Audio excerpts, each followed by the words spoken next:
the Locked On Podcast Network, your team every day.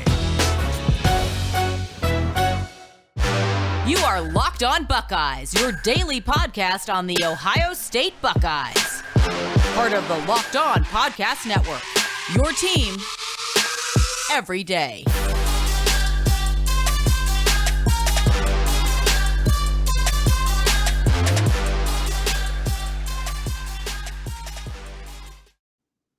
What's up, Buckeye fans? Welcome back to another episode of Locked On Buckeyes for the Locked On Podcast Network. I'm your host, Jay Stevens, also the host of the Jay Stevens Podcast. It is Monday, July 19th in the year 2021. And no matter if you're listening to the audio version of the podcast or if you're watching us on YouTube or WKYC.com, I want to thank you for making Locked On Buckeyes a part of your day.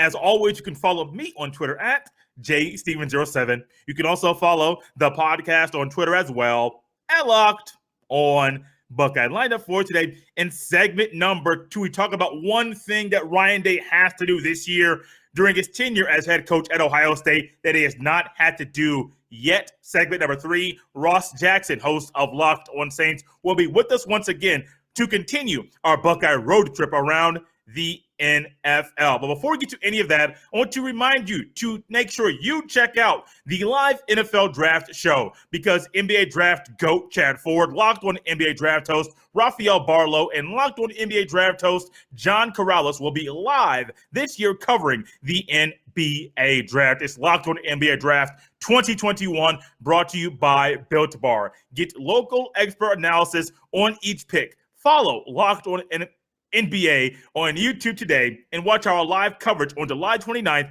at 7 p.m. Eastern Standard Time. Every person listening to this show right now or watching us as well, they have their favorite Buckeye. Some of you might like, or some of you, or maybe like me, where I fell in love with Buckeye football, partly because of Maurice Clarett and the phenomenon that he was at Ohio State his freshman year in Columbus. Some of you may like someone like an Eddie George or a Chris Carter or a David Boston. Some of you might like other older players, but you might be an old school guy. I like Archie, only 2-time Heisman Trophy winner. I like Archie. Some of you may like Zeke nowadays. You may have loved Braxton. You may have loved Justin Fields. Everybody has their favorite. And a lot of times, your favorite is an electrifying athlete, somebody that's very, very fast, somebody that when the ball is in their hand, they might take it to the house every single time, and you don't know what to expect.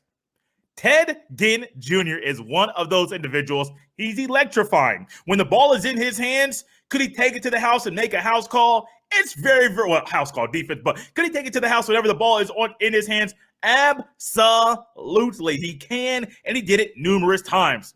Ted Ginn Jr. has decided to call it quits and retire from the National Football League after a long 14-year career. Let that sink in very quickly. Because the average lifespan of a football player, I believe, is 3 years. It's not very long at all. It's very hard, one, to get on a team. It's very hard to get a second contract. It's very hard to play 10-plus years in the National Football League, NBA, any professional sport. 10-plus years, that's a very, very, very long time. I don't care if you're a journeyman or if you're the best player on the team. Playing 10 years in that sport, my goodness, baby, it is hard. And Ted Ginn Jr. did just that. In the NFL, Ted Ginn Jr. played for 6 different teams, played for one of those teams twice, the Dolphins, the 49ers, the Panthers, the Cardinals, back to the Panthers, the Saints, and the Bears. He was the 9th pick in the 2007 NFL draft. Over his long 14-year career in the NFL, here are his stats. 412 career receptions, 5,742 receiving yards, 33 touchdowns, 68 carries, 468 yards, 2 touchdowns. But here is where it's very electrifying. Remember the word electrifying. Many of you saw Ted Ginn Jr. when he was there playing at Ohio State. We're wondering what would have happened in the national championship if he did not get hurt at the beginning of that game. That's to be determined, or not to be determined. That's a hypothetical. We will just never know what would happen. But here's some more electrifying stats that he had when he was in the National Football League. 262 punt returns, 2,624 punt return yards, 4 trips to pay dirt via punt returns, 307 kick returns, 6,899 kick return yards, and 3 touchdowns.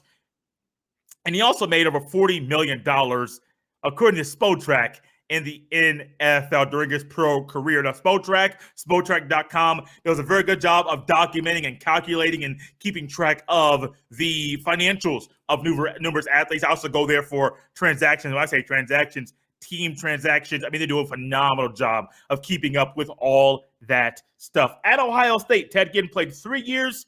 His stats, they were pretty good as well. 135 receptions, over 1,900 receiving yards, 15 touchdowns, 28 carries, 213 rushing yards, 3 touchdowns. He also had 6 punt return touchdowns and 2 kickoff return touchdowns. He still holds the record for punt return touchdowns in a career with 6, and the most in a season, which is 4. When I was a youngster, I saw Ted Ginn. I thought maybe he was going to be a Chris Gamble, play both ways. I thought that was going to be the connection between the two. However, there's a difference. Ted Ginn, faster than Chris Gamble. I believe I looked it up. Chris Gamble ran a 4.5 40, I believe. Ted Ginn clocked at 4.28. Yes, a 4.28. And doing some research for this, one interesting story about Ted Ginn Jr. is not something that happened on the football field, but when Usain Bolt was a senior in high school, Ted Ginn Jr. beat him in the 100-meter dash. You say, Jay, could Ted Ginn Jr. have been an Olympian? I think so. Could he have won gold? It's speculation that he could have won gold. I don't know if he could have. That's a big task. He did run track his freshman year at Ohio State, and I believe he ran a 10.2 second 100-meter dash time. Think about that. If you continue 4 years there, that's a sub 10 second. Assuming he keeps progressing in the way that he does, 10 second 40. And hey, those are Olympic times. You do that, you're going to get past the trials, and you will be a member of the Olympic team, track and field team, during the 2008 Olympics. Ted Ginn Jr., a Buckeye individual. He's electric. He's electrifying. Always will be remembered for 2 things. 1, his speed. And 2, whenever that ball got in his hand, you had no idea what was going to happen next because it was likely for him to take that bad boy to the house. Let's step away very, very quickly. When we come back, we will start our week-long look at the quarterback competition at The Ohio State University and highlighting one thing that Ryan Day has to do this year that he has not had to do since he has been the head man at Ohio State. But first, check this out. Did you know that Built Bar has so many delicious flavors? There's literally something for everyone. When you talk to a Built Bar fan, they're definitely passionate about their favorites. If you don't know the Built Bar flavors, well, you're definitely missing out. Coconut and cherry barcia, and raspberry and mint brownie, and double chocolate and salted caramel, strawberry, orange, cookies and cream, my favorite, and even German chocolate. Not only are Built Bar flavors the best tasting, but they're healthy too.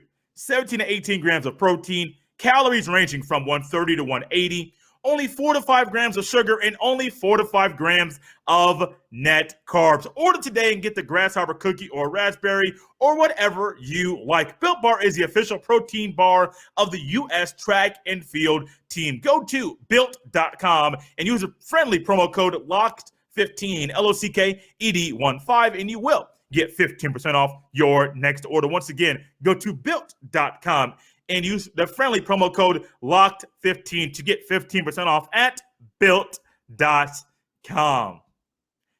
As we begin this week-long journey and trek to discuss and figure out who QB1 will be this year and why that person will be QB1 this year, we have to look at this in a different way than I anticipated. Because as a head coach, you have the opportunity to lead young men, not just lead them on the football field, but in practice. You have the opportunity to really be somebody that they look at and say, hey, that man pushed me. He put me in a competition knowing that I maybe expecting to get one thing from me, and ultimately he got something else because, well, I had no idea what was going to happen, and I had to step out of my own comfort zone. I had to find a way to do exactly the thing that I did not think I could do, which was dig in and fight and be the best I could be and really do something which calls for me surprising myself. Everybody, well, many Buckeye fans know there are three names that are up for the running for quarterback this season. Number one, these are not in any particular order, just the first that come to my head. Number one, Jack Miller III. Number two, C.J. Stroud. Number three, Kyle McCord. If you look at how they stack up height and weight-wise, they're basically all similar. McCord, 6'3", 210. C.J. Stroud, 6'3", 215, as well as Jack Miller III, 6'3", 215 as well. They also have something that is different than Justin Fields had, which is the speed that Fields possessed, the 4.4 speed. Fields thought he could have ran a 4.3 at his pro day, but he ultimately ran a 4.4, and he was not satisfied with that because he says, I am faster than the time that I ran today. All three of these guys at the opening regional, which is a regional quarterback and skills competition, skills camp. The top winners there get to go on to the Elite 11 quarterback camp, which is a weekend, I believe, that just happened a few weeks ago, since it was pushed back later due to the dead period and the Rona and all the things that have gone on in this country for a very long time. The 40-yard dash times of these three young men, they're nothing to say, ooh, so we're going to run the same offense as last year, or we're going to go back to the Urban Meyer offense of what we used to have. No. All these times are for 2019 for McCord, Stroud, and Jack Miller. Kyle McCord ran a 5.07 40-yard time. C.J. Stroud ran a 4.85 40-yard time. McCord's was in May of 19. McCord's was in April of 19. Stroud was in May of 19. And then in February of 19, Jack Miller ran a 5.05. So you're saying, Jay, are we going to go, what is this? Because we have seen Stroud score a rushing touchdown. We have seen Miller score a rushing touchdown. So, Jay, what are you getting at? This offense, it is kind of why I talked about what I did on Friday leading up to this. Ryan Day is looking for somebody. Yes, you're going to get faster at Ohio State. You're going to be expected to run some read option plays and some RPOs and really make the right decision with your arm and with your legs and with your brain, because ultimately it's what's up here. Those of you watching via the YouTube or WKYC.com, you see me. You see where my hand is. It's what's up in your dome, which is ultimately going to help you win the position. As a head coach, you see these things. You see the height, you see the weight, you see the stars next to their name, you see the accolades that they had in high school. You see all of these things that go into this. You're like, well, let me go the easy route. Who won the most state championships? No. Let's go a little bit easier. Let's go to the 247 composite ranking, and let's see who has the most stars. The composite ranking is a compilation and a gathering of all the recruiting data from all the recruiting sites, and that's how they get the composite ranking, just kind of putting them in a formula and spitting out what that result is. Well, you got McCord, who was a 5-star via the composite. You have Stroud, who was a 4-star via the composite, as well as Miller, who was a 4-star via the composite. So via the composite ranking, McCord is a guy. Now, you may go to some website and say, well, this person is X, Y, and Z. I recently looked back and looked at 247 Sports in preparation for this to make sure I had the most accurate information. The composite ranking, that's all of them. Well, C.J. Stroud's a 5-star if you just use 247, so maybe he's the guy. We're just going to eliminate Jack Miller. All three of these guys have a good shot, are competing for one spot. And all three of these guys have earned the right to compete for said spot. And Ryan Day is tasked with one thing. Think about this in your life. Think about you when you are, say, mid-20s, and you just got out of college, and you're in the workforce for a little bit, and you start to figure things out. You think, man, I got this thing down. Yeah, buddy, I got this figured out. I know exactly what I am doing. I figured things out. All of a sudden, you get 2 years in. Ryan Day, 2 years in as the head coach at Ohio State. I got 2 years in. I got this. And all of a sudden, the man you had leaned on to help lead you and guide you and kind of be your mentor or be somebody that you're working with the entire time, all of a sudden, he's gone. You look to your left, not there. You look to your right, not there. He is absolutely gone. And you got to figure things out very quickly. You have some advisors that have been there for a while that can help you, but it's on you. It's on your shoulders to figure this bad boy out. Some of you may say, Jay, it's Jack Miller. Or why do you say Jack Miller? Some of you may say CJ Stroud. Jay, why do you see Stroud? Some of you may say Kyle McCord. What is your explanation? And these are all of the things that Ryan Day is asking right now of himself, because for the first time, he has a quarterback competition while at Ohio State. When Justin Fields came in from Georgia, it was almost a foregone conclusion. Unless Justin Fields got hurt, he was a starter week 1 at Ohio State. We all saw what that season, the first year starting for Justin Fields, was the 2019 football season, where it seemed like all that dude did was kill, and all they did was win. There are lofty expectations at Ohio State, and Ryan Day knows what those expectations are, and knows he has 3 candidates right here, right now. McCord, to me, has the best pro-ready arm right now. Does that ultimately mean the best arm is going to be the one that is going to win the competition? We're going to wait and see. We'll talk about this all week long. I think Jack Miller, the age, knowing the offense a little bit, I think does that mean he has the upper hand over McCord? We'll have to wait and see. CJ Stroud, not have the best arm of the 3, but do his intangibles help him be the best quarterback option and to be QB1? We will discuss that all week long. And one thing I want to say very quickly before we close this segment out, I repeat, do not get caught up in the stars next to names. I understand there is a thought process. Many people will look at a 5-star or a 4-star and say, ooh, they got those stars. That's the starter right away. You know what those are? Those are talking points. That's a great way to rank players. If you have a 5-star or 4-star, ooh, okay, that's amazing.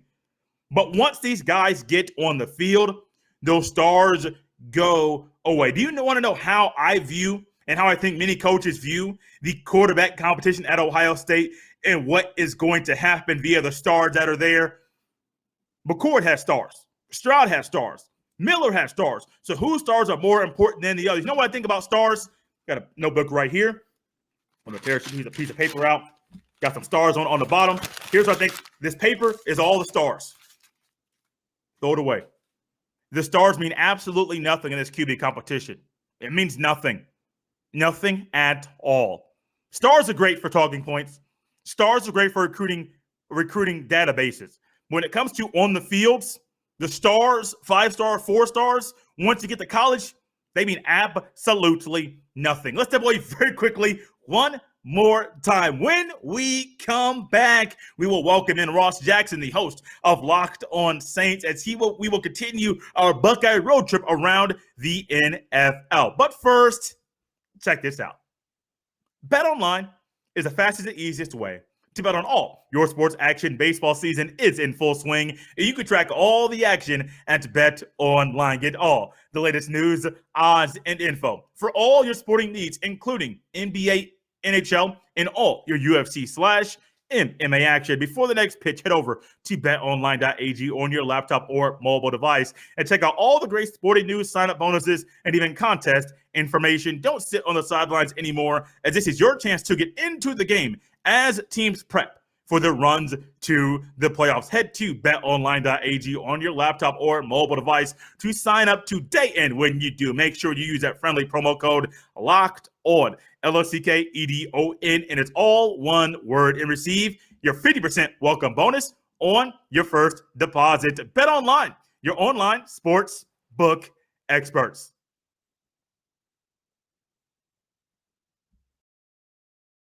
And joining us now here on Locked On Buckeyes, it is once again my guy, Ross Jackson, the host of Locked On Saints. Also, I believe he's the co-editing manager, I believe. Probably butchered that, of the Canal Street Chronicle. Ross, this is what happens when you don't have things written down right in front of you. You butcher titles and introductions. But luckily, it's just a back-and-forth laughing game with us, man. How you doing?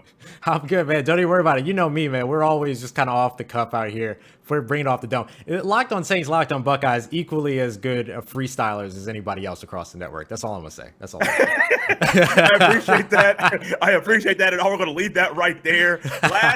week, we started this road trip around the NFL talking about Michael Thomas. Numerous Buckeye fans, they are still following him in the National Football League, and they're happy he is down there in the Bayou. Somebody else who is now in the Bayou, this time only being there since March. I believe he got signed on March 29th of this year. It is tight end Nick Vannett. What were your thoughts when you heard about this addition to the Saints offense? Yeah, I thought this made a lot of sense for New Orleans. I mean, they lost Jared Cook, and they also lost Josh Hill, who was a longtime staple for the New Orleans Saints. He ended up signing with the Detroit Lions, got one look at Jared Goff, and retired. No, I'm kidding. It had nothing to do with Jared Goff, but he did retire soon after signing with the Detroit Lions. And the New Orleans Saints are a heavy tight end usage team. So, I mean, you look at the way that they utilize tight ends. They often have a pair on the field under most circumstances, actually. They tend to lean into having those double tight end, those 12 personnel sets, things like that. And so, you want those guys that can block, which Nick Vannett does really well, but that can also go out there and catch a few passes for you too. And Vannett, if you look back at his Seahawks days, as well as some parts of his collegiate days, you can see that he has shown flashes of being a pretty good pass catcher as well. But for the most part, they're looking for a solid blocker, and I think they've got one there in Nick Vannett. You know, Ross, I often do this, and I go this route on purpose because there are numerous fans that went, and I have done it myself. When you hear about an addition to a team, you go right to the stats. And you might look at Vannett's stats, and there might be Buckeye fans that have done this and said, oh, Nick Vannett, I see him in the show notes. Let me go look and see what his stats are for his career to see how the Saints might utilize him. Well, for his career, he had 1 year, most catches in a season, 29 catches for one team. That was the Seahawks in 2018. Also had 269 receiving yards and 3 touchdowns. The only time he had multiple touchdowns in a season was in 2018. Right. But I'm curious what you see when you look at Vannett and his film that maybe doesn't pop off on the stat sheet. Yeah, I think you look at him as a blocker first and foremost. The New Orleans Saints, again, really rely on that position. That's what Josh Hill did extremely well. That's how Josh Hill made the roster coming out of Iowa State as an undrafted free agent. Just a fantastic blocker, and had a big enough body, too, to where every now and then if they wanted to utilize him over the seam, they could do that. And especially in the New Orleans Saints offense, to where sometimes running routes isn't just about the potential of catching passes. It's about opening up opportunities for other guys to catch those passes. If you have somebody that's coachable, you have somebody that is has that NFL experience, and you have someone that's played in a similar system that utilizes tight ends the same way, which the Seattle Seahawks do, then it makes a lot of sense why the Saints would go out to grab him. Even though the stats don't pop off the stat sheet or anything like that, like you mentioned, it's not about whether or not he's going to catch touchdowns for you or if he's going to be a 50 catch tight end or anything like that. Can he make a catch on third down if you need him to? If so, then he has the pass catching prowess that the New Orleans Saints need, especially if he's a fantastic blocker, which he absolutely is. How will he be utilized in the red zone? In the red zone, I think you would probably see him be one of those guys that comes in on the heavy packages, particularly if you see a Taysom Hill under center situation. Either whether that means Taysom Hill has won the starting quarterback job or Jameis Winston's won the starting quarterback job, but they're in the red zone and they like to use Taysom Hill in those situations. He'd be a really great person to put in motion from the backside and then get his momentum going in the direction of a QB power so he could help to lead the way. The Saints do that a lot with their fullbacks as well as with their tight ends, so I could definitely see him being utilized that way. But he's also got 6'5" plus frame as well that he could utilize, to where if you can find an opportunity to get him in the back of the end zone, get him on a little quick angle route from where he's running, a bit of a Texas route from where he's running, you definitely be able to utilize that. And also somebody that is smart enough, has the veteran savvy to know, hey, this quarterback's in trouble. They're moving out to the right. I'm going to get to the back of the end zone going their direction. He could steal away a couple of touchdowns in the red zone that way too. I have looked at some depth charts, and I have seen some say that Vannett, tight end 1, starting role for the Saints. Is that something that you're expecting to see? It's not. The expectation for me is that it's going to be Adam Troutman there as tight end 1, if for no other reason than the fact that tight end 1 for the New Orleans Saints is usually the prominent pass catcher. It's the Jared Cook, the Jimmy Graham, the Kobe Fleener, which kind of worked, but didn't really entirely with injuries and things like that. So I think Adam Troutman slots in as your tight end 1. He's also been with the team for a year now, so he knows the system a little bit better, and the Saints really cherish that. But don't forget, though, that the New Orleans Saints spent 16% over 190 snaps in 12 personnel last season. And so they really utilized those 2 tight end sets. And that's just 12 personnel, which is 1 running back and 2 tight ends. That doesn't even go into the times that you had 2 running backs and 2 tight ends and 22 personnel on the field as well. So it's the spot that it's the position group or the personnel grouping that they use most frequently outside of 11 personnel, which everyone uses most frequently. So even though he wouldn't be the starter or tight end 1, he should still hit the field. Ross, I ask a lot of people during the whole draft cycle when I was going around the NFL draft picks and asking people, do they think their rookie draft pick will have a second contract with the team that picked them? With Nick Vannett, not a rookie, but a guy that just signed a 3-year contract with the Saints. So I'm curious, do you think that Vannett will finish the contract that he just signed 3 years with the Saints? It's a really good question. Unfortunately, it's hard to project out that much before training camp. We'll sort of have to see how he fits into the system and how much the New Orleans Saints trust him. A lot of it's going to come down to trust. But I'll tell you what, if Jameis Winston ends up winning that quarterback role, I think maybe they go a different direction within 3 years, especially if Jameis Winston ends up being the quarterback for the foreseeable future. Because Jameis really leans in on tight ends. You saw that at Florida State, but you also saw that in Tampa where he had both Cameron Brate and OJ Howard. I wouldn't be surprised to see them go with somebody that's a little bit more of another prominent pass catcher, either in free agency or another rookie like they did with Adam Troutman. However, if Taysom Hill ends up becoming the starting quarterback, then maybe Nick Vannett fits well enough in the system to stick around for the foreseeable future. Ross, one more thing for you really quickly with Vannett. What are your expectations? Will we see a career high in receptions this year for the Saints? Kind of what expectations for Vannett offensively, blocking, and which you talked about so much, as well as in the passing game for New Orleans? Yeah, I think I would see him as a primary blocker for New Orleans. There will be games that he'll start to where he'll be the first tight end to take a snap, which doesn't necessarily mean that he'll be the one to walk away with the most snaps in a game. But if it's a run-heavy game plan, I could see him getting the start and, leading the way for guys like Alvin Kamara, Taysom Hill, and of course Latavius Murray as well. But I think that when it comes to catches, I could see him maybe falling somewhere between 15 to 25 catches in 2021 and then getting just around 200 yards. That would be great for what the Saints usually look for from their tight end 2. And then they'll rely on Adam Troutman to be the tight end 1 to bring in maybe the 60 catch season, things like that, like you've seen with some of these other tight ends that the Saints have utilized in the past. Ross, once again, let everyone know, if you could, where they can catch you on social media, and then also where they can catch your show, Locked On Saints. Absolutely. You can follow me on Twitter at Ross Jackson, NOLA, Ross Jackson NOLA. I'm tweeting all the time over there, so come through, and I'm always happy to interact with folks and say hi as well. And of course, you can catch Locked On Saints wherever you get your podcasts, as well as on YouTube. And don't forget to check out CanalStreetChronicles.com as well to check out all of the write-ups over with SB Nation. 2 Saints down, 2 to go. Ross, thank you so much for getting us through the offensive portion of the New Orleans Saints as the Buckeyes that are there and how we can look and view them in the fall. Thanks so much, Ross. I appreciate it. Hey, without a doubt, brother. Looking forward to talking defense next time.